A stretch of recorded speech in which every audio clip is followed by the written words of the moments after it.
ఒడిశా, పశ్చిమ బెంగాల్, ఆంధ్ర తీర ప్రాంతాల్లో అల్పపీడనం ఏర్పడింది. అల్పపీడన ప్రభావంతో ఏపీలోని పలు జిల్లాల్లో భారీ వర్షాలు కురుస్తాయని వాతావరణ శాఖ తెలిపింది. అల్లూరి, పోలవరం, శ్రీకాకుళం, మన్యంలో అక్కడక్కడ భారీ వర్షాలు, మిగిలిన ప్రాంతాల్లో తేలికపాటి జల్లులు కురిసే అవకాశం ఉంది. అన్ని పోర్టుల్లో 3వ నెంబర్ ప్రమాద హెచ్చరికను అధికారులు జారీ చేశారు. తీరం వెంబడి గంటకు 40 నుంచి 50 కిలోమీటర్ల వేగంతో ఎదురు గాలులు వీచే అవకాశం ఉంది. మత్స్యకారులు అప్రమత్తంగా ఉండాలని అధికారులు సూచించారు. మరి ఈ దేశకు సంబంధించి మన తాజా సమాచారం మా ప్రతినిధి అనురాధ అందిస్తారు. అనురాధ, తాజా వెదర్ రిపోర్ట్ గనుక మనం చూసుకుంటే గనుక ప్రస్తుతం ఒడిశా, పశ్చిమ బెంగాల్, ఆంధ్రప్రదేశ్ తీర ప్రాంతాల మీదుగా ఒక అల్పపీడనం కేంద్రీకృతమైంది. ప్రస్తుతం అల్పపీడనం కొనసాగుతుంది.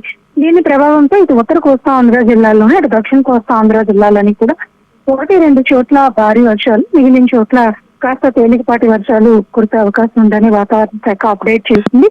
ముఖ్యంగా ఉత్తరాంధ్ర మీద దీని ప్రభావం ఎక్కువగా ఉంటుంది.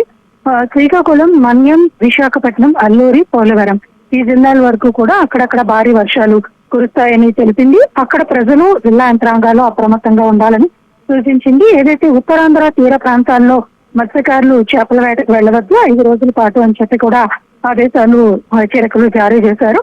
అలాగే ఎవరైనా వెళ్ళిన వాళ్ళు ఉంటే కనుక షెల్టర్ జోన్ తీసుకోవాలి. తీరం కాస్త అలజడిగా ఉంటుంది.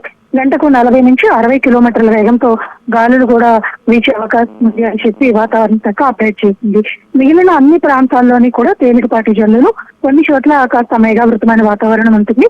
మిగతా ఉత్తరాంధ్ర జిల్లాలు మినహాయించి మిగతా అన్ని జిల్లాల్లోని కూడా తేలికపాటి జల్లులు మాత్రమే కురుస్తాయని చెప్పి వాతావరణ శాఖ తెలిపింది.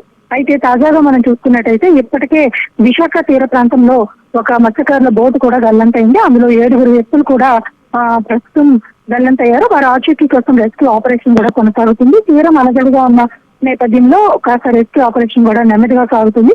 అయితే ఇప్పటిదాకా ఒక వ్యక్తిని రెస్క్యూ చేశారు, మరొక 6 దొరకాల్సింది. అంటే తీరం మొత్తం కూడా కొంత అలజడి వాతావరణం ఉంటుంది కాబట్టి ఇటు ప్రజలు, అటు సందర్శకులు అప్రమత్తంగా ఉండాలని కూడా సూచిస్తున్నారు అధికారులు. Thank you so much Anuradha.